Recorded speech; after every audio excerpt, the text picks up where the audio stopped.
মুসা আলাইহিস সালামের এই কওমকে আল্লাহ জানায় দিলেন গাঢ় হলুদ বর্ণের হবে, ফাকিউল লাউনুহা তাসুররুন নাযিরিন, রংটা এমন হবে যেই রং দেখলে দেখনেওয়ালা আকৃষ্ট হবে। দেখনেওয়ালা মানুষ আচানক হয়ে তাকায় থাকবে, এমন রং তো জীবনেও কোনোদিন দেখছি না, এটা ভাববে মানুষ। এখন তাদের মধ্যে আবার আরেক দলে কয়, আর একটু যদি বর্ণনাটা সহজভাবে বিস্তারিত দিতেন আরো সহজ হইত। এক প্রশ্নের মাধ্যমে বয়সটা বুঝলেন। বয়সটা কেমন? মধ্যবর্তী, মধ্যম বয়স, মধ্যমা হবে, বুড়াও না একবারে ছোটও না। রংটা কেমন হবে?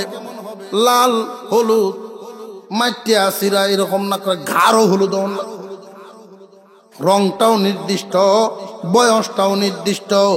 আবার তারা প্রশ্ন করে, ক্বালু দুউ লানা রাব্বাকা ইউবায়্যিন লানা মাহি ইন্নাল বাকারাতা শাবাহা আলাইনা ওয়া ইন্না ইনশাআল্লাহু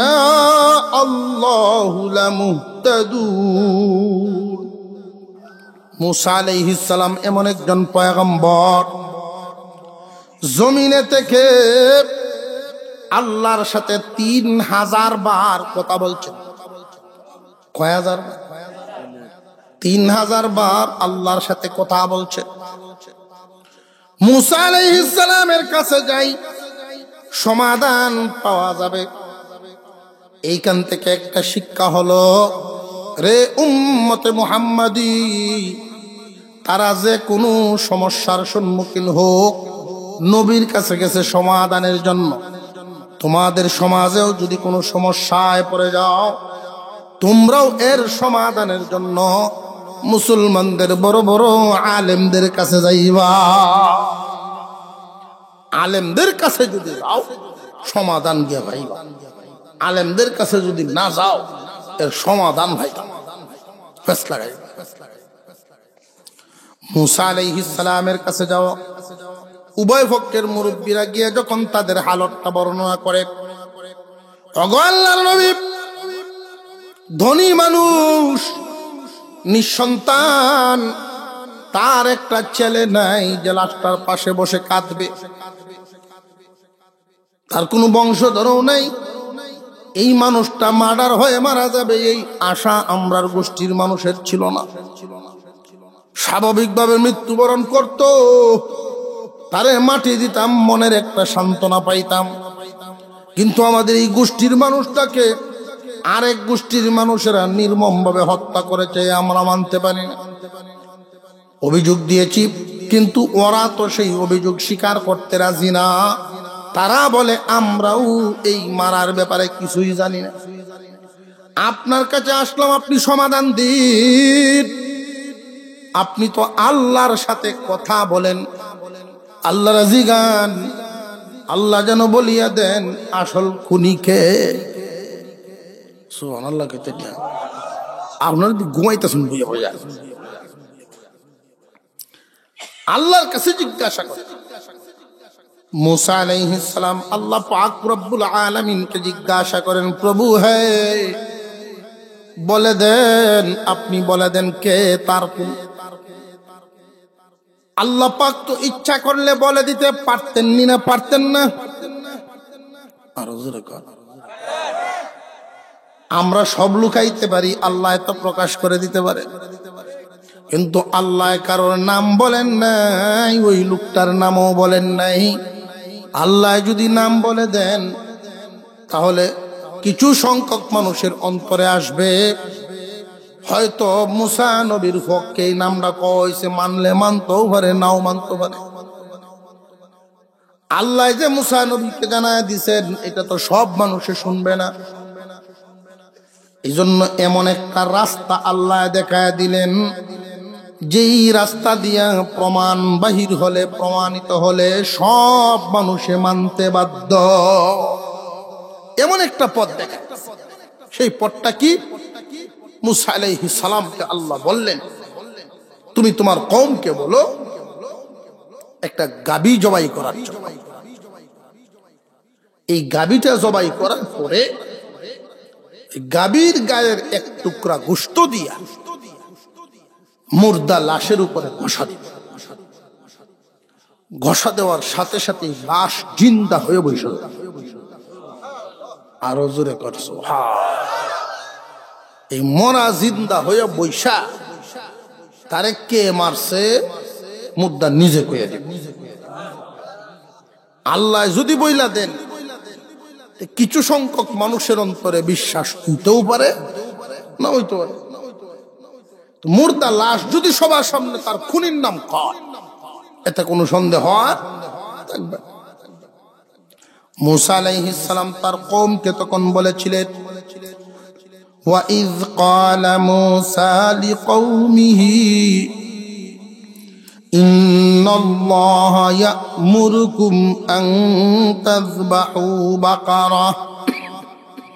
হে আমার কওম, একটা গাবি জবাই করো, গাবি জবাই করো। এই কথা শোনার পর তারা যে উত্তরটা দিয়েছিল, ক্বালু, তারা বলল, আতাত্তাখিযুনা হুজওয়া, ও পয়গম্বর তুমি কি আমরারে লইয়া ঠাট্টা করো নাকি? তুমি কি আমাদেরকে নিয়ে ঠাট্টা বিদ্রুপ করো নাকি? এই কথা বলার কারণ, এই কথা বলার কারণ হলো বনি ইসরাইলের এই দুই গোষ্ঠীর লোক গরুরে মা ডাকত, গরুর পূজা করত। এই জাতীয় দল এখনো আছে না নাই? বর্তমান সময়ে যে সমস্ত লোক গরুর পেশাবকে পবিত্র মনে করে, আপনারা লক্ষ্য করে দেখবেন বর্তমান সময়ে এক উগ্রবাদী আছে ইসকন জাতি। ইসকন ওরা উগ্রবাদী, মুসলমানদের বিরুদ্ধে অবস্থান নেয়, আর আমাদের নামদারি কিছু মুসলমান এদের পক্ষপাতিত্ব করে, এদের সাথে আবার কথা বলে। যে সমস্ত লোক ইসকনের পক্ষ নিবে, এই এদের পক্ষপাতিত্ব করবে, জেনে রাখবেন ওই মানুষটার মুখে দাড়ি থাকলেও তার ঈমান নাই। গরুর পূজা করে, গরু বলে আম্মা। তো গরু যদি আর আম্মা হয়, আব্বা কেটা আপনারা দিকে একজন সার কই যাইতাম। কোন সময় দেখা যায় মানুষে কয় এরা বান্দর আছে, আর এখন এদের আচরণে বোঝা যায় গরু। কোন সময় বান্দরের হুত, কোন সময় গরুর হুত। আচার আচরণ হতে হবে মানব জাতির, মানব সভ্যতা থাকতে হবে। মূসা আলাইহিস সালামের এই কথার দ্বারা তারা মনে করলো কি, তুমি কি আমরা সাথে ঠাট্টা বিদ্রুপ করো? অর্থাৎ যেই জিনিসটাকে বেশি মূল্যায়ন করে ওইটাই জব করার কথা কইতেছে। আমরা ক্ষুদা মানি, আমরা গরুর ক্ষুদা মানে, গাভীরে ক্ষুদা মানে। এই এক জাত আছে দেখবেন সেনা লইতেছে, লয়ে খায়। গরুর সেনা হলে পবিত্র। একটা তত্ত্ব দেই, খুব সাবধান থাকবে। আমরা অনেক সময় বিধর্মীদের দোকান থেকে বিভিন্ন জিনিসপত্র কিনে খাই, বিধর্মীদের হোটেল থেকে বিভিন্ন জিনিস খাই, মিষ্টি, ভাত খাবার, তরি তরকারি, এগুলো আমরা খাই। সাবধান থাকবেন। আমাদের এক হুজুরের একটা বক্তব্য, উনি 5 বছর যাবত পান কিনতেন একটা দোকান থেকে। কিলি পান 10টা 15টা করে বানায় রাখতো। তো হুজুর গিয়া বলতেন, আমার হোটলা রেডি রে?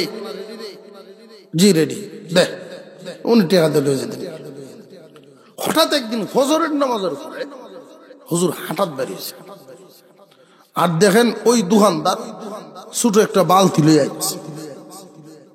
কিরে কই যাস? বালতি লইয়া আইছি, গোয়ালবাড়িতে গেছিলাম, দুটো সেনা আনছে। কইরে কই লইয়া যাস? যাইতেছে দুহান। তো হুজুর ঘুরান দিয়ে যখন যাইতেছে, যাওয়ার পথে গিয়া দেখেন দোকানের যত জিনিসপত্র আছে সব দিতেই সেনা সিরায় সিরায় দেয়। সেনা যে ছিটাই দিতেছে ফান্ডির উপরে তো হচ্ছে। হুজুর মনে মনে আস্তা ঘুরলে 5 বছর না সেনাই খেলাম আমি। কথা বুঝে আসতেছে? আমাদের ধর্মে চেনাটা কি নাপাক, আর তাদের ধর্মে ফাঁক আর না ফাঁকে বেশ কমরা।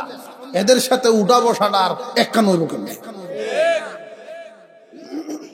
কথা বুঝে আসতেছে আপনাদের? ওরাই সেনাটারে পবিত্র মনে হয়, যে আম্মা বলে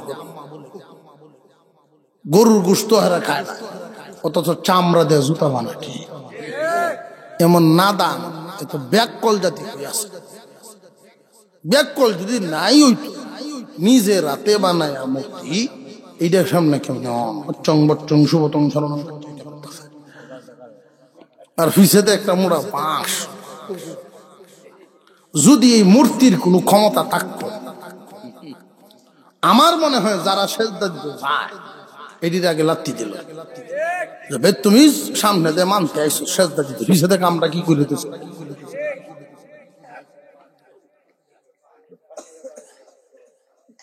ঠিক না?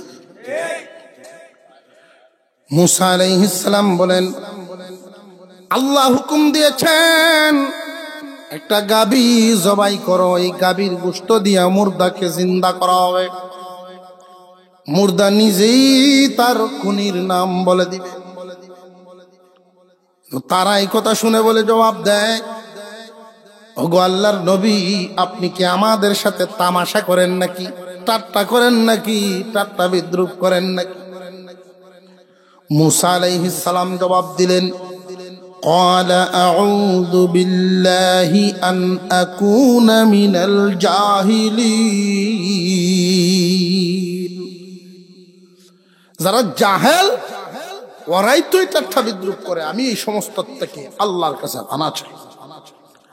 মানুষকে নিয়ে তামাশা করা, মানুষকে নিয়ে ঠাট্টা বিদ্রুপ করা, অর্থাৎ ঠাট্টার মাধ্যমে মানুষের অন্তরে আঘাত দেওয়ার থেকে এই সমস্ত নিম্নমানের কাজ জাহেলরা করতে পারে, নবী না, আলেম না, জ্ঞানীরা না। আমরা সমাজেও দেখবেন, এখানেও কয়েকটা কথা আছে আমাদের জন্য শিক্ষা। আমাদের সমাজে অনেক মানুষ মানুষকে নিয়ে ঠাট্টা করে, এটারে আমরা আঞ্চলিক ভাষা নকলায়। নকলাইলে অর্থাৎ নকল করে, নকলাইলে মানুষ কষ্ট পায়। এক বেটা আসিল, এবার বাংলা লিঙ্ক সিম করলে বসে যদি কইতো বাংলা লিঙ্ক, বাংলা লিঙ্ক করতে ওটা খুব চেতাছে।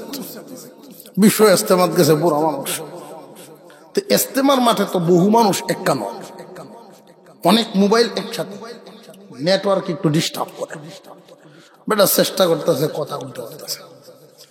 তো একই এলাকার আর একটা করছে, চাচা এই যে দেখা যায় একজন হুজুর কারা, এই বেটার গিয়া খুঁজ করেন,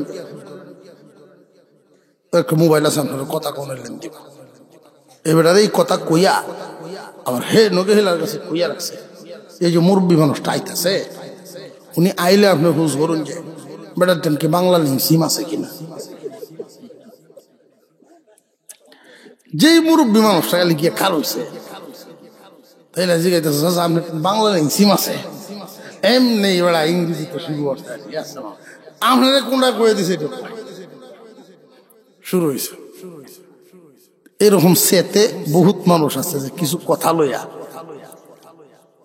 কেত বাস্তাছে, রাস্তা দিয়ে আরেক বিটলা যায়, চাচা কিতা আরো কেটা হাতাইতেছে,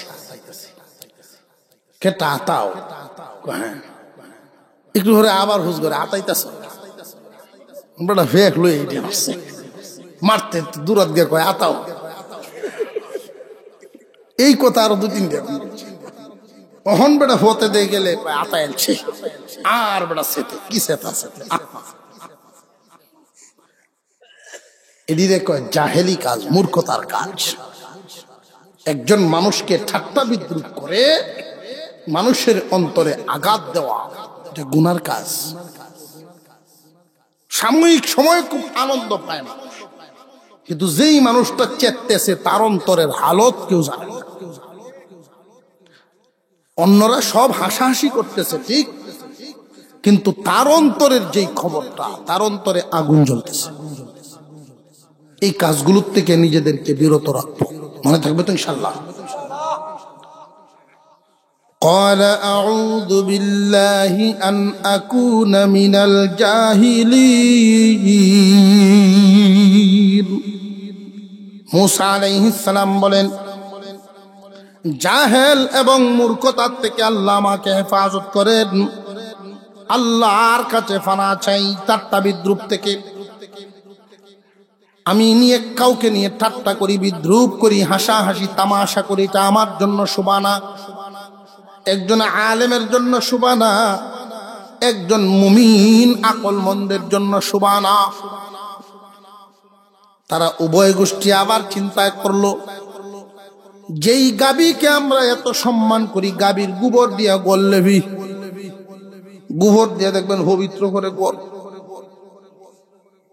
আমরা তো সাবান দিয়ে কাপড় ধুই, আর কাপড় ধুইব পরিষ্কার করবো সাবান দিয়া, পবিত্র করবো গোবর দিয়ে।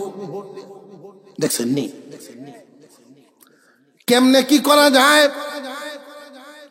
অবশেষে সিদ্ধান্তে উপনীত হলো যে না, মার্ডার মামলাটা, এটা খুনি যদি ধরতে হয় তাহলে কুরবানি দেওয়াই লাগবে। গরু কিনতে দেখছেন কি, সার কিনেছে দেখছেন না, বিভিন্ন জায়গায় কালেকশন করে ধান চাউল যে যেমন পারে দিতেছে। খুব সাবধান, মানুষের আকীদা ঈমান নষ্ট হয়ে যায়। গরু কিনবা ভালো কথা, সকলে মিললে জবাই করে আল্লাহর নামে জবাই করে খাইবা, কিন্তু এই গরুটা যখন কিনা হয় ফিরের নামে কিনার কারণে জবও করে, কয় লালে লাল বাবা সাজালাম।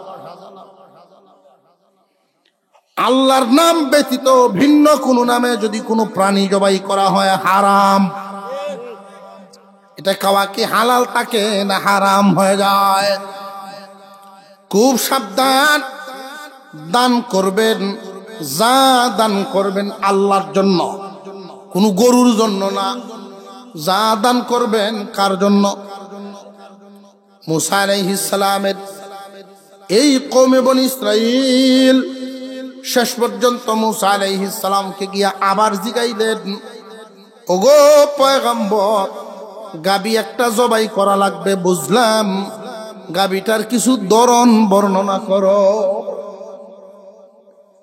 আল্লাহ যে বললেন একটা গাবি জবাই করো, ওই সময় যদি তারা এই গাবিটা এনে জবাই করে ফেলত, যে কোনো একটা গাবি, হুকুম কিন্তু পালন হয়েছে। তো এরা গিয়ে আরো কঠিন করছে। মুসা আলাইহিস সালামকে গিয়ে তারা জিজ্ঞাসা করে, ক্বালু দু'উ লানা রাব্বাকা ইউবাইয়্যিন লানা মা হিয়া, গাবিটা কেমন হবে গো মুসা? ওগো আল্লাহর নবী, এই গাবি কেমন হবে আমরা একটু বুঝাও, বর্ণনা দাও, বয়সটা কেমন হয়তো আমরা বুঝতাম কেমনে? আল্লাহ পাক রব্বুল আলামিন মুসা আলাইহিস সালামকে জানায়া দিলেন, তারা যেহেতু নিজেরাই কঠিনটা টাইনে আনতেছে, কিছু একটু কঠিন করে দাও। কি কিছু? قال إنه يقول إنها بقرة لا يقول إنها بقرة لا فارض ولا بكر لا فارض ولا بكر, বুড়াও না একবারে কষিও না, একদম বাচ্চা বহনও না, একবারে বৃদ্ধাও না, দাঁত ফরিয়া শেষ এরকম গাবিও না, একদম বাচ্চা গরু এরকমও না, মাঝামাঝি বয়সের একটা গরু আইনা গাবি, মাঝামাঝি বয়সের একটা গাবি জবাই করো। আওয়ানুম বাইনা যালিক, মাঝামাঝি। ফাফআলু মাযা ফাফআলু মা তু'মারুন, আল্লাহ যা আদেশ দিয়েছেন পালন করে ফেলো। আর প্রশ্ন করার যায়, বয়সটা জানছো, এটা তো কোনো কঠিন না, মাঝামাঝি বয়সের একটা গাবি মিলানি তেমন কঠিন কি? সহজ আছে, মিলাই এলো। আল্লাহর এই আদেশটা পালন করে সহজ। কিন্তু এই বাঁকা দলে করছে কি বনি ইসরাইল জাতি। বনি ইসরাইল জাতি কেমন বাঁকা দল, ওরা আবার আয়া জিগায় قالوا ادع لنا ربك يبين لنا ما لونها। গাবিটার রংটা কেমন হইব? আগে তো বয়সটা জিগাইছিন, অহন রং জিগাইতেছি। আল্লাহ যদি রং বইলা দেন তাহলে কিন্তু নির্দিষ্ট হয়ে গেল। আল্লাহ যে রংটা বইলা দিবেন, এই রং ছাড়া অন্য কোন রং তো আর কবুল না। আর আল্লাহ যদি রং বইলা না দিতেন, যে কোনো রঙের গাবি তুই জিগায়া কি তারা জিতলো না টকলো? এই জন্য আলেম ওলামাদের কাছে প্রশ্ন যত কম করা যায়, বিষয়টা বুঝা হয়ে গেলে আর প্রশ্ন না করা। মুসা আলাইহিস সালামের এই কওম, উনাকে জিজ্ঞাসা করেন গাবির রংটা কেমন? সহজ করলো না আরো কঠিন। قال إنه يقول إنها بقرة صفراء فاقع لونها تسر الناظرين। আল্লাহ এবার নাজিল করলেন, ও পয়গম্বর আপনি জানায় দেন, তারা যেহেতু জিজ্ঞাসা করেছে রং কেমন হবে, আমি আল্লাহর পক্ষ থেকে জানিয়ে দেন ওই গাভীর রং হবে গাঢ় হলুদ বর্ণের। হলুদ বর্ণের গাভী, হলুদ রঙের গাভী, গাঢ় করা হলুদ। করা ওইলদা গাভী কয়টা দেখছেন জীবনে কেউ? মুসা আলাইহিস সালামের এই কওমকে আল্লাহ জানায় দিলেন গাঢ় হলুদ বর্ণের হবে। ফাকিউল লাউনুহা তাসুরুন নাযিরিন, রংটা এমন হবে যেই রং দেখলে দেখনেওয়ালা আকৃষ্ট হবে। দেখনেওয়ালা মানুষ আচানক হয়ে তাকায় থাকবে, এমন রং তো জীবনেও কোনোদিন দেখছি না, এটা ভাববে মানুষ। এখন তাদের মধ্যে আবার আরেক দলে কয়, আর একটু যদি বর্ণনাটা সহজভাবে বিস্তারিত দিতেন আরো সহজ হইত। এক প্রশ্নের মাধ্যমে বয়সটা বুঝলেন। বয়সটা কেমন? মধ্যবর্তী, মধ্যম বয়স। মধ্যমা হবে, বুড়াও না একবারে ছোটও না। রংটা কেমন হবে? লাল হলুদ, মাটিয়া সিরা এরকম না করে গাঢ় হলুদ। রংটাও নির্দিষ্ট, বয়সটাও নির্দিষ্ট।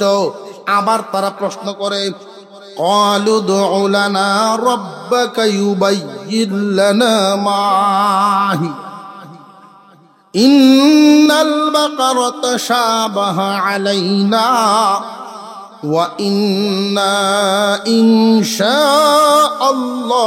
লামুহতাদুন। মুসা আলাইহিস সালামকে বলে, ও নবী, এই জাতীয় হলুদ রঙের মধ্যবয়সী গাভী যদি আরো হওয়া যায়, আর একটু বিস্তারিত ভাঙি। মুসা আলাইহিস সালাম তখন জানায় দিলেন, শান্ত কিছু নেই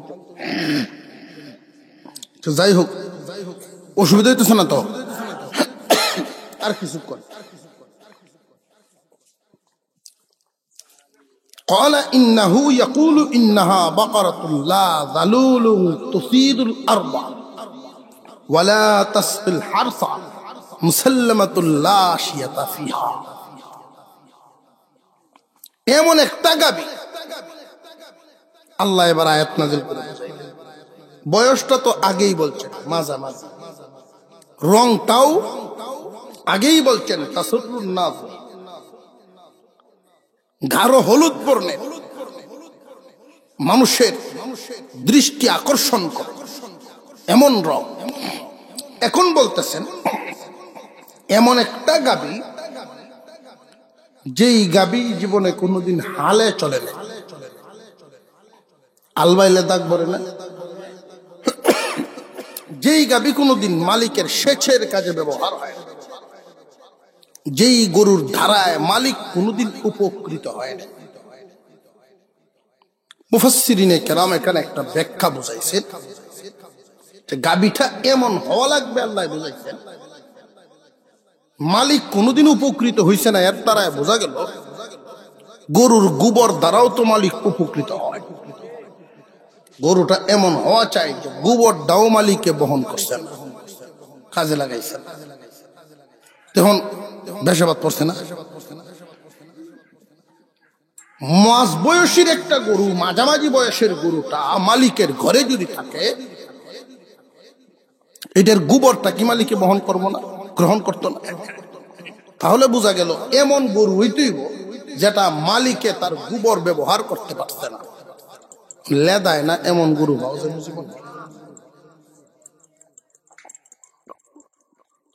খোঁজা শুরু হইল। তারা এখন বিশ্বাস করছে যেই গরুর এক টুকরা গোশত দিয়া মুর্দা চিন্তা হবে, এমন গরুটা এরকম হওয়াটা এখন বিশ্বাস হয়েছে হইতে পারে। তবে এমন গরু কইব, এমন একটা গাবি কোত্থেকে মিলাইব, খোঁজা শুরু হইল। আল্লাহ পাক আরেক দিক দিয়ে এক গাবি ব্যবস্থা করছেন। সেটা হলো আল্লাহর একজন প্রিয় বান্দা, আল্লাহর মুহাব্বতের এক বান্দা ছিল। আর আল্লাহর মুহাব্বতের বরকতি মানুষ যারা হয়, ওদের প্রতি আল্লাহর কেমন রহমত হয় লক্ষ্য করে দেখেন। ছোট্ট একটা ছেলে রেখে উনি মারা গেছে। মারা যাওয়ার পরে একটা ছোট বাছুর ছিল, বহন বাছুর, গাভী বাছুর। এই বাছুরটাকে কে পালবে, কে কি করবে, শুধু বিবির খানে খানে কথাটা বইলা এই বাছুরটাকে উনি জঙ্গলে ছেড়ে দিয়েছিলেন, পাহাড়ি জঙ্গল। আল্লাহ তোমার তত্ত্বাবধানে দেয়া গেলাম, এই বাছুরের ওয়ারিশকে তুমি ফিরাইয়া দিও। এই ছোট্ট ছেলে মার কুলে আস্তে আস্তে বড় হইতে হইতে যুবকে পরিণত হলো, চরিত্রবান যুবক। বাপ নাই, মা আছে। যুব সমাজ কান পেতে আল্লাহর রহমত এবং বরকত কুত্তেকে কেমনে আসে। মার খেদমত এতটাই বেশি করে এই যুবকে, সারাদিন কাটার কাজ করে, কাটুরিয়া। যেই টাকাটা ইনকাম করে অর্ধেক টাকা সংসারের জন্য খরচ করে ফেলে, বাকি অর্ধেক টাকা মার জন্য আলাদা অর্ধেক, আর তার ভবিষ্যতের জন্য জমা করে অর্ধেক। এইভাবে যাচ্ছে। যখন এই ভবিষ্যতের জমা করা টাকাটা একত্রিত হয়, তখন আল্লাহর দ্বীনের রাস্তার জন্য কোনো বড় কাজের দিকে হাত বাড়ায় দেয়। আমরা তো ভবিষ্যতের জন্য যে টাকা পয়সা জমা করি, এটা নিয়ে স্বপ্নটা শুধু এক ধরনের থাকে যে দুনিয়ার কোনো কাজে লাগাবো। তো আল্লাহওয়ালাদের স্বপ্ন জমানো পয়সাটা যেটা সঞ্চয় হয়, এটা দিয়ে শুধু দুনিয়ার কাজের স্বপ্ন আল্লাহওয়ালারা দেখে না। এই জমানো সঞ্চয়কৃত পয়সাটা দিয়ে দিনী কাজও স্বপ্ন দেখে।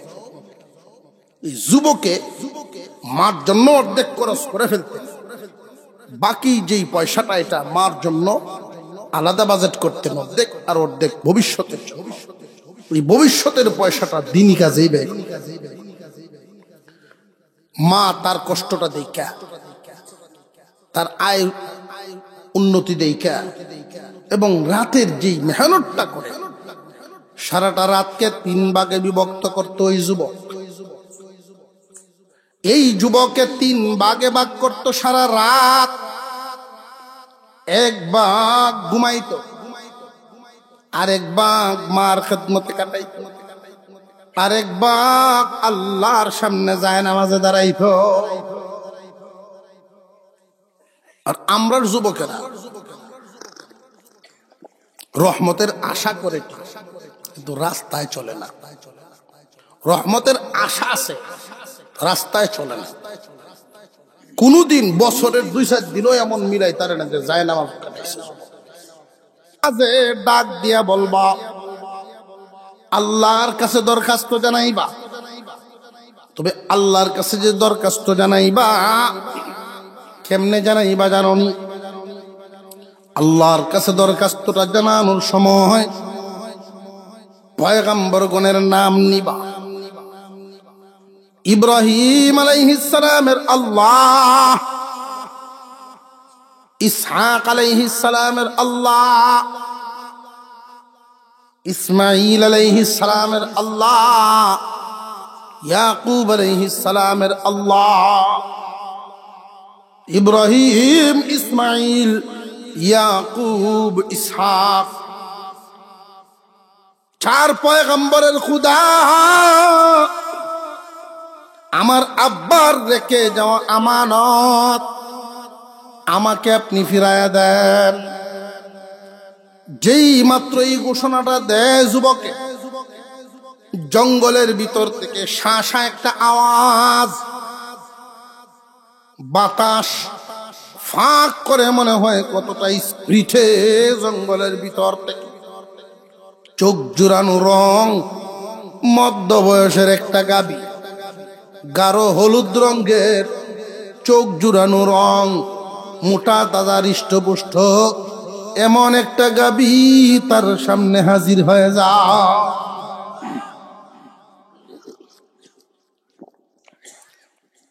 তার কাছে আইসা মানুষের মতো কথা বলা শুরু করছে। মানুষের মতো কথা বের হয়ে গেছে গাভীর জবান। ওগো মালিক, আমি আপনার সামনে হাজির, আপনি আমার মালিক, আপনি আমার উপরে ঘোড়ার মতো সওয়ার হয়ে যান, আপনাকে নিয়ে আমি আপনার বাড়িতে যাব। মা বলে দিছেন, গরু যখন তোমার সামনে আসবে তার কাঁধে ধরে বাড়িতে নিয়ে আসবা, ঘাড়ে ধরে। মুসা আলাইহিস সালামের জামানার এই যুবক গাবীকে উদ্দেশ্য করে বলে, তোমার উপরে উঠার অনুমতি নেই, আমার আম্মা বলে দিয়েছেন তোমার কাঁধে ধরে নিয়ে যাওয়ার। তোমার গাড়ির উপরে হাত দিয়ে তখন নিয়ে যাইতাম, তোমার উপরে উঠার অনুমতি আম্মায় দেন নাই। এবার গাভীটায় জবাব দেয়, যুবক রে, নিজের আরামের কথা ভেবে যদি লাফ দিয়ে উপরে উঠে যাইতা, কখনো তুমি আমাকে পুষ মানাইতে পারত। কিন্তু এখন মার কথার উপরে আমল করার কারণে, মার কথা স্মরণ রাখার কারণে তোমার মর্যাদা এই মুহূর্তে এতটাই বাড়ছে, এতটাই বাড়ছে। আমি গাবি তোমার কথা শুনবো শুধু তা না, এই মুহূর্তে যদি ডাক দাও এই পাহাড়টা তোমার কথায় হাঁটা শুরু করবে। আরো জোরে কোন সুবহান। যাদের মা বাবা দুনিয়াতে জিন্দা আছেন, জেনে রাখবেন অনেক বড় নিয়ামত আপনার আমার দুনিয়াতে আছে। যাদের মা বাবা দুনিয়ায় নাই, দোয়া কবুলের বরকত লওয়ার সিন্ধুক নেই। মা বাবা যাদের দুনিয়াতে আছে, সময় মতো কদর করেন। মা বাবার কদর অনেক সময় মানুষ করতে পারে না কিছু বাধার কারণে। আর যত বাধা আছে এর মধ্যে একটা বাধাই হলো হেডমাস্টার নি। এটার সাথে একমত না হলেই না, ডরাইতেছেন মনে হুজুর এই যে নামটা দিলেন ভাই। সব মহিলা কিন্তু সমান না। কিছু কিছু মহিলা এমন আছেন শ্বশুর শাশুড়িরে পছন্দ করতে পারে না। কিছু মহিলা এমন আছেন শ্বশুর শাশুড়িরে নিজের মা বাবার মতো মনে করে। যে সমস্ত মহিলারা শ্বশুর শাশুড়িকে পছন্দ করে না, তোমরা কান পেতে শুনে রাখো, তুমিও একদিন শাশুড়ি হইবা, সেই দিন বেশি দূরে না। তুমি আজকে একজন মুরব্বী মানুষ, তোমার শাশুড়ির সাথে যে আচরণ করেছো, অপেক্ষা করো, এমন দিন তোমার সামনে আসবে, তোমার এমন দিন দেখতে হবে। তুমি যদি শ্বশুর শাশুড়ির দোয়া রাখতে পারো, তোমার জন্য ভালো কিছু অপেক্ষা করবে। এই জায়গাটায় আমরা যদি একটু খেয়াল রাখি, স্ত্রীর প্রতি একটু কঠোর হবেন। এই জায়গায় কঠোর হলে আপনার গুনাহ হবে না। যে মা বাবার হক আদায় করতেছে না, আপনার বিবিকে প্রথমে বুঝাবেন, প্রয়োজনে চোখ রাঙাবেন যে আমার মার হক, আমার বাবার হক কেন আদায় হয়। আপনি যদি আজকে বেজাল করে সংসার করেন, মা বাবার খোঁজখবর না নেন, ভাই মা বাবা বেশি কিছু চায় না। আমরা বাহির থেকে আসলেন, বিবিরে জিগাইবেন আম্মা খাইছে রে, আব্বা খাইছে, অতক্ষণ শুনলেই আর খুশি। ঠিক না ঠিক? কিন্তু সপ্তাহ জায়গা মা বাবার সাথে কথাই হয় না একবারই। কোন ধরনের মানসিকতা? তুমি তোমার মার সাথে দুইটা কথা বলবে, তোমার মা এই কথাগুলি শোনার অপেক্ষায় থাকে। মাঝে মাঝে নীরবে তাদের সাথে সময় দেওয়া, খোঁজ খবর নেওয়া। আমি যে বাড়ির থাকি না, তোমার বউ কি করে, তোমার সাথে কি আচার আচরণ করে, ইচ্ছা করে তোমার কাছে বলবে না। সংসারে যদি ঝগড়া হয়, এই ভয়ে নিজের দুঃখ নিজের বুকেই চাপায় রাখে। তুমি মাঝে মাঝে সাক্ষাৎ করতা, কথা বলতা, যদি দেখা যায় যে একটু উল্টা পাল্টা চলতেছে, সময় মতো ওষুধটা দাও, কাজে লাগে। সময় পার হয়ে গেলে মা বাবার এই দুঃখ মনে নিয়ে যদি কবরে যায়, তাহলে এই দুর্দশা তোমার জন্য অপেক্ষা করবে। তোমারে বড় আদর করে, তোমারে বড় শখ করে ফেলছে তোমার বাবা। শেষ বয়সে তোমার দ্বারা যেন তারা কষ্ট না পায়, খুব সাবধান। বেড়ায় সারাদিন দোহানদারি করে, সপ্তাহ 15 দিন 20 দিন জায়গা বাবার সাথে কথাই হয়। বৌমা এমন এক সালাক বেটি, একটা বাড়ি দে মাপে বাদ দেয় বুড়া বেটারে, তো বাড়ির মাফা বাদ পেট ভরে না। এই দুঃখ কারোর কাছে বলতেও পারে না, ফুতের ইজ্জত ফেটের বুঘো সহ্য হয় না, দুঃখ কইতেও পারে না। করছে না বেটা বিহু তো।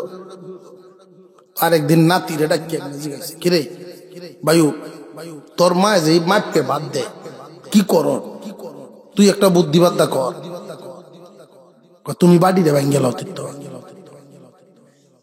যেই বাড়িতে মাপকে তোমার বাদ দে, বাড়ি দে ভাঙ্গেল, তো মা ভাবা বিশেষ। তোর মা যেই করা মানুষ, বাড়ি বাংলে ভরে না জানি কি গতি হয়। তুমি ভাঙ্গো, আওলা লাগো, পরে বাউ। বুড়া বেড়াও ভাঙ্গিয়েছে বাড়ি, যেই বাড়ি ভাঙছে, আহা গেঞ্জাম তো লাগ, জিল্লা ভাল্লা, সারা দিন টেফের মতো বাস দিয়েছে। মুরব্বী মনে মনে আছে, যাক কয়ে লাগ দুইশোর কথা, আমার হুতাউনের আগে শেষ হইল। আমা সন্ধ্যার ভরে কয়ে হোনার কিস্তা কইলাম না, আজ গায়ক বাড়ি তো সারাদিন কিতা কইল। যেই দোকানদার আইসে বাড়ি, তুমি তোমার বাড়ির তাহ, আমি গেলাম গা। এই কথা শোনার পরে বউ যাইব, এই কথা শোনার পরে বেশিরভাগ যুবক এরা চরিত্র হইল রকম, বউ যদি কবা হে হুর বাইত গে বই তাই। এই সময় যদি চিকিৎসাটা ঠিক মতো নেওয়া যায়, যদি কেউ এই হুমকি দেয় যে আমি তোমার ঘরে থাকতাম না, বাপের বেচেন, আচ্ছা যাই বাবা হতো, তো রাগ গুছাবার দরকার নাই, তুমি ব্যাগটা গুছাও, আমি একটা গাড়ি আনি। দেখবেন এরপরে আর এই হুমকি আর। মুরব্বী আইসেন, কিরে কি হয়েছে, তুই চিল্লা পাল্লা আরম্ভ না, তোমার বাপ যে জ্বালানি আমারা জ্বালাইতেছে, আর সহ্য হইতেছে। একটা জিনিস রাখতে শান্তি হয় না, ভাঙ্গিয়া সঙ্গে শীষ করে আসতেছে। তো দোকানদারের মনে মনে আব্বারে দুই এক কথা কইয়া লাই, যাও বড় আব্বা, বুড়া হইছ তো, রাগ গুছা গেল লাগিয়া। বুড়া বড়া কিস্তা কয় না, যেই হতে বুদ্ধি দিছিন বাড়ি ভাঙ্গার হেঁটে আইছে। দাদা তুমি বাড়িটা যে বাংলা, তখন আমি এই বাড়ি কই ভাইয়া, মাপ কই ভাইয়া। দোকানদারি করে কিতা মাপের কথা, তুই কিতা খাস? তোমরা যেদিন বুড়ো হইবা এদিন তো মাপটা দরকার। আজকে দাদা বুড়ো হইছে, আম্মা এটাতে মাপে বাদ দিত। তোমরা যেদিন বুড়া হইবা আমারও তো মাপে দাও, মাপটা হয় এমনি বেটা বাইরে রান্দা করে সিল্লান দিয়ে বদ্ধ। বুড়া বয়স যদি ফ্যাট বইরে খাইতে চাস মাফা মাফি বাদ দেয়। এই চিন্তাটা আমাদের রাখতে হবে। যাদের মা বাবা আছে কদর করেন। মা বাবার অন্তর খুশি করা কোনো ভারী কিছু লাগে না, শক্ত কিছু লাগে না, দামি কিছু লাগে না। শাশুড়ির মন, শ্বশুর বাড়ির মানুষের মন খুশি করার জন্য যেই পরিমাণ পয়সা খরচ করা লাগে এর 10 ভাগের 1 ভাগও লাগবে না, মা বাবার অন্তর খুশি হয়ে যায়। মৌসুমের ফল 1-150 টাকার ফল মার হাতে এনে দেন, মা একলা খাইতো না, আপনার সন্তানগুলো লই আই, মার মন খুশি হয়ে যায়। শ্বশুর বাড়ি ট্রাক ভরে লইয়া যায়, কত খুশি হইতো না। বেশি তো বেশি আপনার পাগল কবিটা, আমার পাগল জামাইটা, এর বেশি চেষ্টা করতাম না, ঠিক না বেশি পাগল জামাইটা। আল্লাহ মুসা আলাইহিস সালামের জামানার এই যুবক আব্দুল্লাহ গাবির গারে হাত দিয়া বাড়ির দিকে রওনা দিছেন। গাবিটার মুখ দিয়া উচ্চারণ করে, মালিক এখন আমি কেন গো পাহাড়কে ডাক দিলেও পাহাড় তোমার সাথে চলবে। এর দ্বারা কি বুঝাইলেন? মা ভক্ত সন্তানেরা যত দোয়া করে দোয়া কবুল হয়, সৃষ্টি জীব তার দিকে খুব খেয়াল রাখে। মা ভক্ত সন্তান, বাবা ভক্ত সন্তান, মা বাবার বাধ্য সন্তানদের সাথে সৃষ্টি যুগে যত সৃষ্টিকুল আছে তাদের মহব্বত তৈরি হয়ে যায়। বাড়িতে আইছে মুসা আলাইহিস সালামের কওমের যেই বনি ইসরাইলের লোকেরা গরু খুঁজাত কিন্তু বাইরে গেছে। হেরা কুস্তে কুস্তে কুস্তে কুস্তে আইতাছে। এদিক দিয়ে মা বললেন, বাবারে এই গরু রাইকা দরকার নাই, বাজারে নিয়ে যাও। মা আপনি বলেন কত বিক্রি করতাম? বাজারে নিয়ে দাম চাইবা 5 পয়সা, তবে আমার অনুমতি লইয়া লইও। 5 পয়সা দাম চাইবা, আমার অনুমতিটা শর্ত দিবা। বাজারে নিয়ে দাঁড়াইছেন একজন সম্ভ্রান্ত লোক, উত্তম পোশাক পরিধানকারী এইরকম একজন লোক আইসা বলে, তোমার গাভীর দাম কত? আমার গাভীর দাম 5 টাকা 5 পয়সা, তবে আম্মার অনুমতি লাগবে। যুবক রে, আমি ব্যস্ত মানুষ, আমার হাতে সময় নাই, 10 পয়সা দিয়া দেই, মার অনুমতি ছাড়া দিল। যে না 10 পয়সা কেন গো, 20 পয়সা দিলেও কাজ হবে না। ফিরে চলে আসছেন মার কাছে, এসে আবার বলছেন, ও মা, যেই লোকটা কিনতে আইছে ডাবল দাম দিয়া নিতে চায়, কিন্তু মার অনুমতি ছাড়া। আমি দেই নাই 20 টাকা 20 পয়সা দিলেও হবে না। মা আবার শিখায় দিলেন, যাওয়া আজকে চাইবা 20 পয়সা, তবে আমার অনুমতি লাগবে। ওই লোকটা সম্ভ্রান্ত মানুষ, উত্তম পোশাক পরিধানকারী, উনি আইসা বলেন, এই গরু আমার খুব দরকার, দাম কত তোমার? দাম হইল 20 পয়সা, তবে আমার অনুমতি লাগবে। ওই লোকটাই বলেন, 20 না, তোমার 40 পয়সা দে, মার অনুমতি ছাড়া দিলাও। মার অনুমতি ছাড়া দেয় নাই। আমরার অবস্থা যদি এমন হইতো, 2-4 আনা লাভ থাকলে এই বাপের আর জিগাই। যুবকে কয়, না অর্ধেক কেন, বহু গুণ বাড়ায়া দিলেও আমি এই গরু মার অনুমতি ছাড়া বেচতাম। ঘুরিয়ে নিয়ে আইছেন। পরের দিন মার কাছে হালত বলছে, মা এবার শিখাইয়া দিয়েছেন, পরের দিন বাজারে নেও। যিনি গত 2 দিন কিনতে আইছে, বাবারে উনারে গিয়া আমার সালাম দিও। কেন গো মা? উনারে তোমার সালাম দিব কেন? বাবারে যিনি 2 দিন কিনতে আইছে আর ডাবল দাম বলছে, উনি দুনিয়ার কোন ক্রেতা নয়, দুনিয়ার কোন ব্যবসায়ী না, উনি আল্লাহর কোন ফেরেশতা হবে। বাবা উনার তুমি সালাম দিও। আমার মার সালাম গ্রহণ করেন এই কথা বলবা যে গরুর দাম কত চাইতাম আম্মা, যে আজকে আর আমি দাম বলবো না, তুমি উনার কাছে জিগাইও। আমার মা বলছে, আমার মা কইয়া দিছে আপনি শিখায়া দিতেন আমার গাভীর দাম কত হবে। কথা বুঝে আসতেছে? আমার আম্মা আপনার সালাম দিছে, আম্মা তো বুঝে ফেলছেন ডাবল দাম দিয়া অনুমতি ছাড়া নিবার চায়, এটা দুনিয়ার মানুষ হইবার কথা। মার অনুমতিটারে ডাবল দামের বিনিময়ে কিনে ফেলতে চায় দুনিয়ার মানুষ না, আল্লাহর ফেরেশতা।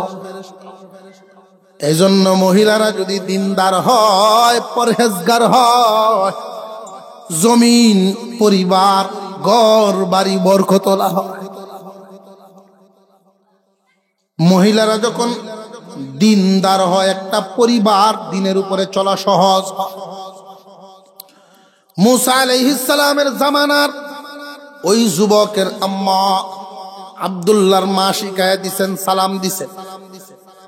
পরের দিনের মতো ওই ক্রেতা আবার আসছেন, গিয়া সালাম দিলেন, ওগো আল্লাহর বান্দা, আমার মা আপনাকে সালাম জানাইছে।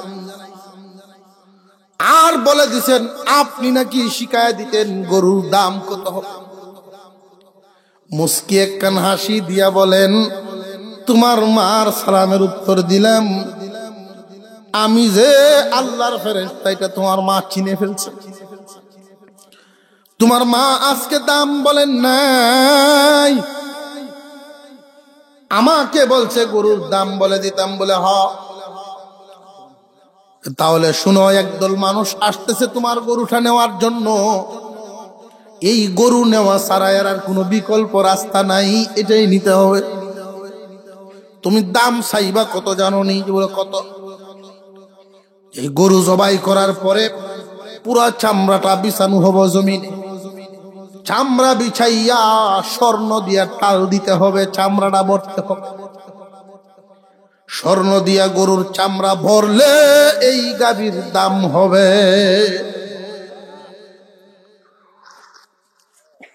ফেরেশতা শিখায় দিছে, মার কাছে এক হইছে। পরের দিনই দেখা যায় বনি ইসরাইলের লোকেরা তার বাড়ির সামনে গিয়ে হাজির। এই তো ভাই আছি, কান্দ কোনো দাগ নাই, মালিকে কোনো ফায়দা নিছে না, রং সুরতও মিলছে, বয়সটাও মিলছে, গরুর দাম কত রে বাবা? ফেরেশতায় তো আগেই শিখায় গরু জবাই করবেন, সিলানোর পরে চামড়াটা জমিনে বিছাইবেন, এটা স্বর্ণের টাল দিয়া বরণ লাগবে। স্বর্ণ দিয়া যদি বরতে পারেন গরুর দাম তখন হবে। তারা মাইনে নিছে, ঠিক আছে আমরা মানলাম, কারণ এছাড়া কোন রাস্তা নাই।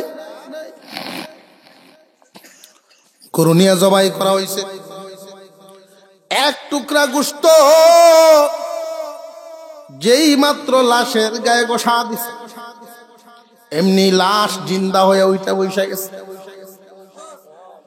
আরো জোরে কন্যা সোহা, ওইটা বৈশা গিয়া বলা শুরু করলো, অন্য কেউ আমারে মারে নাই, আমার আপন ভাতিজা মাল পাওয়ার আশায় মাল যেন জলদি তার হাতে চলে যায়, আর আমার মার্ডার মামলাটা দিয়ে আরেক দল রে হ্যারাসমেন্টের শিকার করতে পারে। এই কারণে আমার আপন ভাতিজা আমাকে মারছে। এই কথা কই আবার মারা গেছে। নিজের খুনির কথাটা বইলা উনি আবার মেরে গেছে। বনি ইসরাইল স্বর্ণ দিয়া তাদের কাছে গোষ্ঠীর সকল মানুষের কাছ থেকে নিয়ে নিয়ে স্বর্ণ সব জমা এই চামড়াটারে পুরা টাল দিছে। এতগুলো স্বর্ণের মালিক হইছে এই মা ভক্ত সন্তান, মা ভক্ত যুবক, যেটা তার কল্পনায় ছিল। মা বাবার বাধ্য সন্তানকে আল্লাহ এই পরিমাণ মাল দেন যেটা কল্পনায় থাকে না। মার দোয়াটা এত বেশি প্রয়োজন, গুরুত্বপূর্ণ।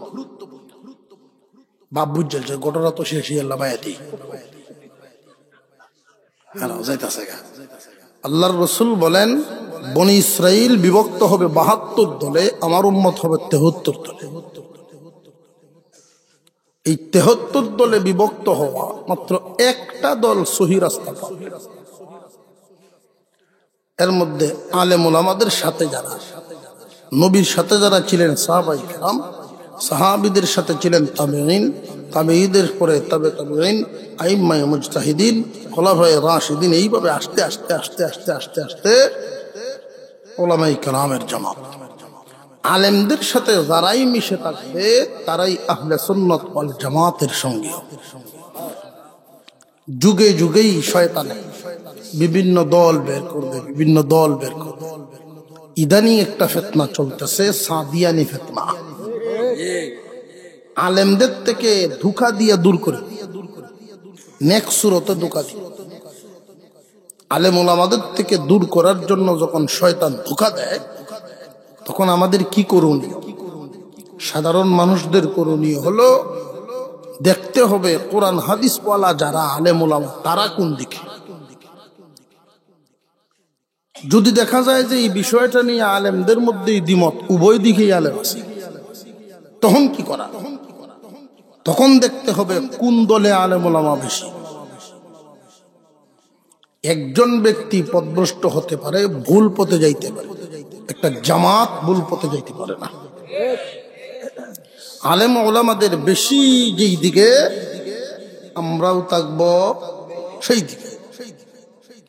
আলেম ওলামাদেরকে ছেড়ে যারা হকের স্লোগান দিবে, বুঝতে হবে শয়তান এদের মাথায় দাঁড়াইছে, সাবধান থাকতে হবে। আল্লাহ পাক এই উম্মতের উলামায়ে কেরামের মর্যাদা এমন রাখছেন, কিয়ামতের মাঠে সমস্ত নবীগণের পক্ষে সাক্ষী দিবে জামানার আলেমগণ। কেমনে?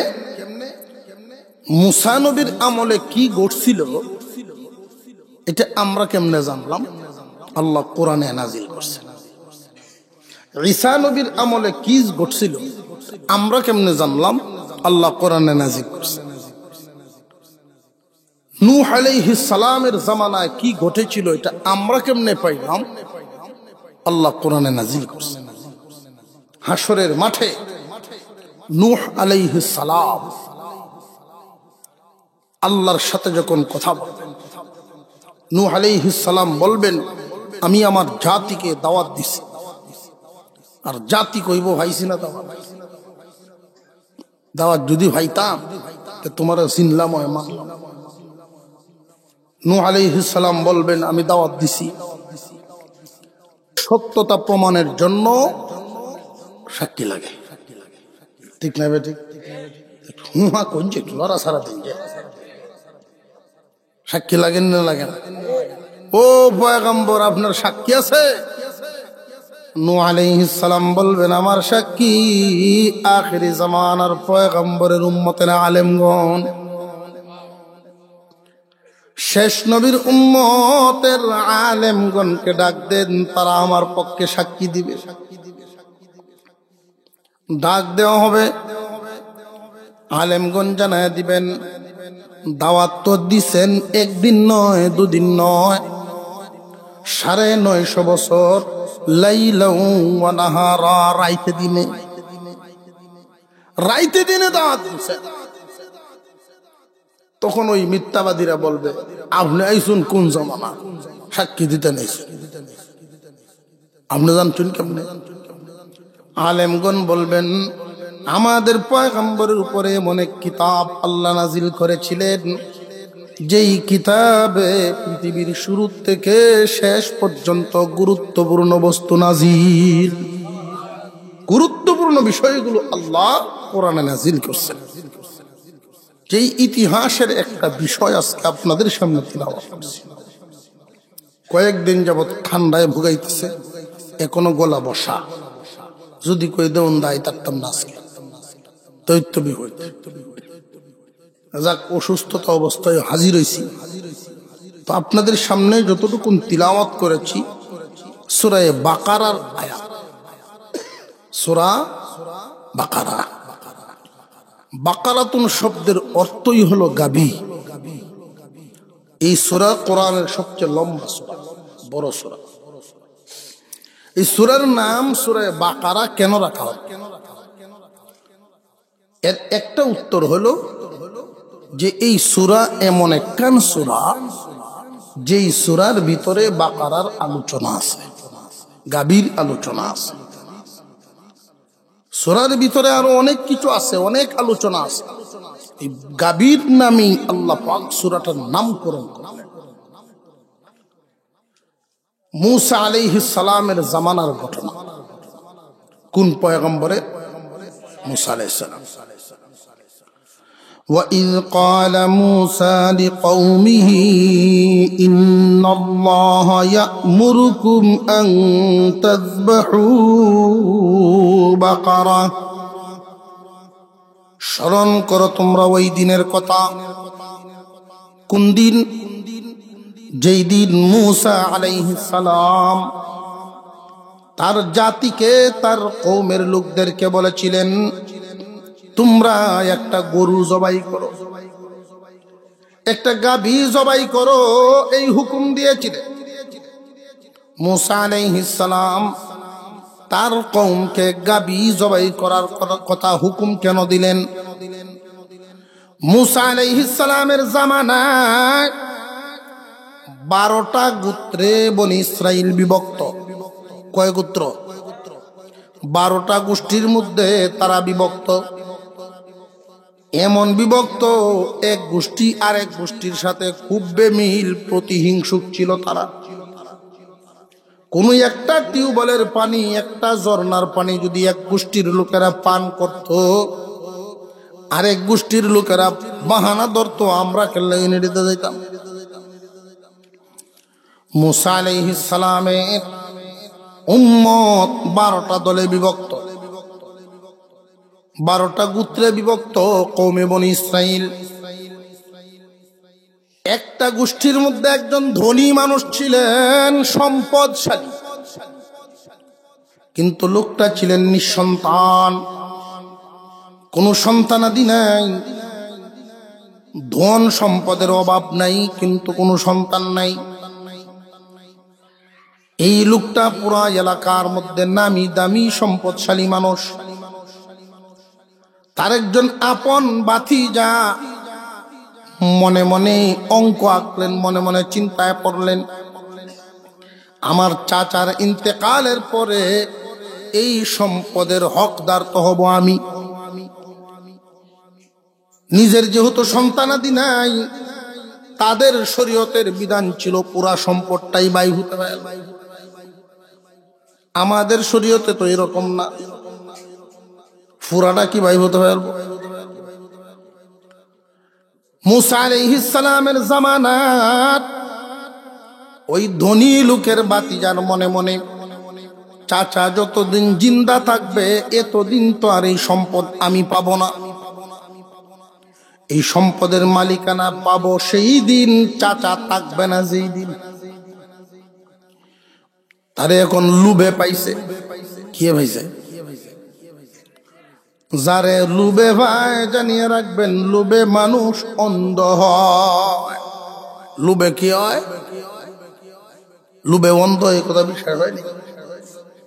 লুবে মানুষ অন্ধ হয়। সমাজের মধ্যে দেখবেন যদি কেউ রে লুবে পায়, বুনের হক মাইরে খাইব, চোখে দেখতো না, লুবে হয়েছে। লুবে মানুষ অন্ধ হয়। মসজিদের বাজেট খায় লাইব, চোখে দেখতো না। এমনকি এমন নেতাও আমি দেখছি কবরস্থানের নামে বাজেট আনছে, খায়ালছে, কবরে হেও যাই। লোভে যখন মানুষ অন্ধ হয় তখন আর হালাল হারাম দেখে না। লোভে পাইছে তারে চাষার সম্পদ অতি তাড়াতাড়ি কেমনে তার হাতে আসতে পারে এই চিন্তায় পড়ে গেল।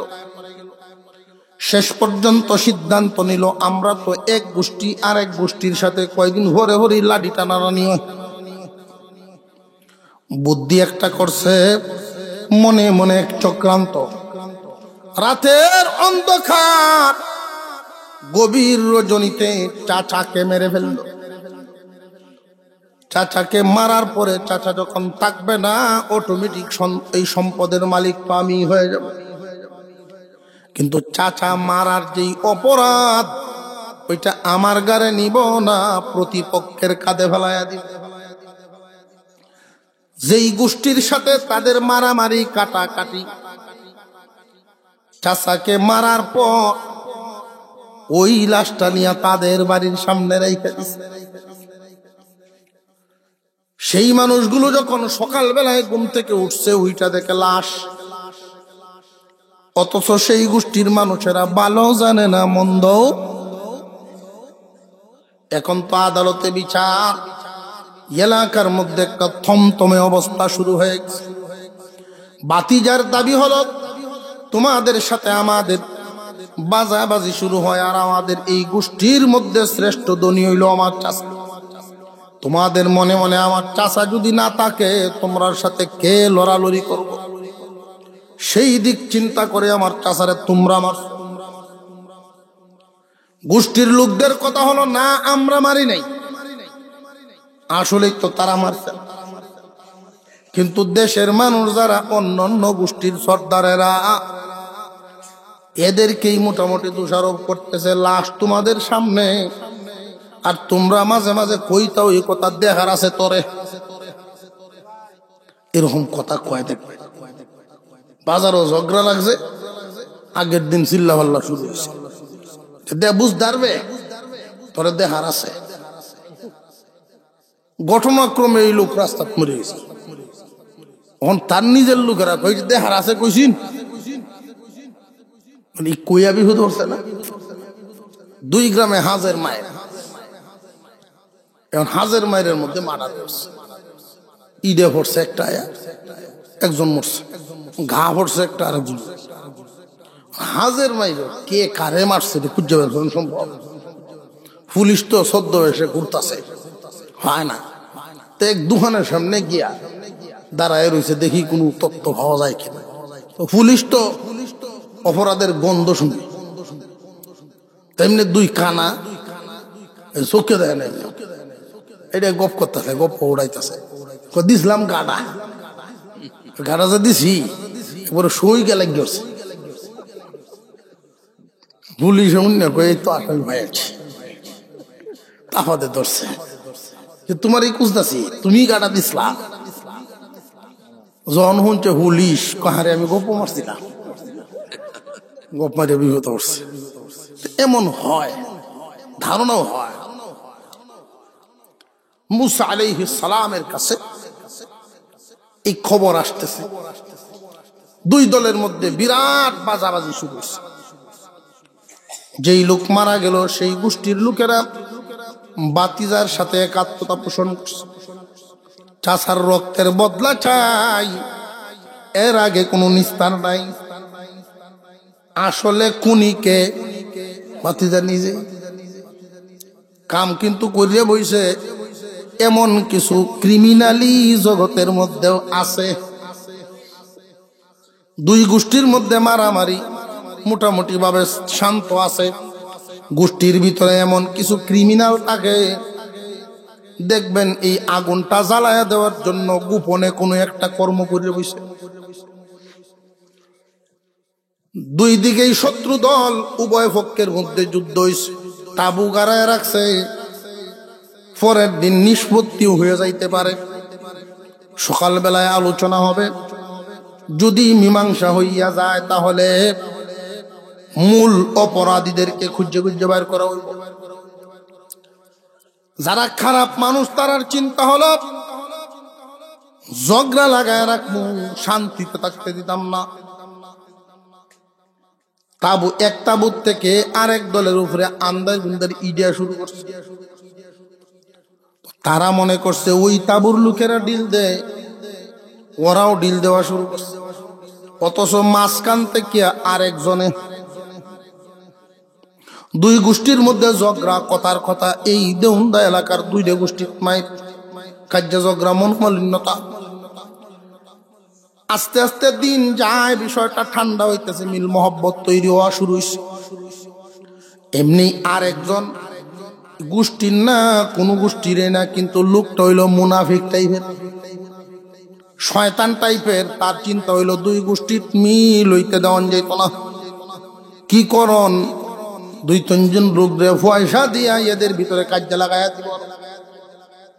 কেউ এক পক্ষের যদি একটা ক্ষতি করে আগুন লাগিয়ে গেল। এরকম তৃতীয় পক্ষের কিছু মানুষ থাকে। মুসলমান ইমানদার ভাইরা আমার, মুসা আলাইহিস সালামের দুই গোষ্ঠীর মধ্যে যখন থমথমে অবস্থা, তারা বলে আমরা নির্দোষ, মার্ডার আমরা করি নাই। ওরা বলে না, লাশ পাওয়া গেছে তোমাদের বাড়ির সামনে, তোমাদের কথাও ছিল এরকম, দেখবা, এর দ্বারা প্রমাণ হয় মার্ডারটা তোমরাই করছো। কিছু সংখ্যক মুরব্বিয়ানে কেরাম উভয় পক্ষকে শান্ত করে বলে, শুনো রে, আমরা এমন একটা জামানা, যেই জামানায় আল্লাহর নবী আছে। এই জামানায় তো আল্লাহর একজন পয়গম্বর, উনার কাছে গেলেই তো সঠিক সমাধান পাওয়া যায়। মুরব্বীদের কথা তারা কানে নিছে, কথা তো ঠিক। নিজেদের ভিতরে শুধু গ্যাঞ্জাম বাড়বো আর বাড়বো, সমাধান হবে না। মুরব্বীদের কথা শুই না, লও আল্লাহর নবীর কাছে যাই, মুসা কালিমুল্লাহ। তখনকার নবী মুসা কালিমুল্লাহ, মুসা আলাইহিস সালাম ছিলেন তখনকার নবী, আল্লাহর সাথে কথা বলতেন।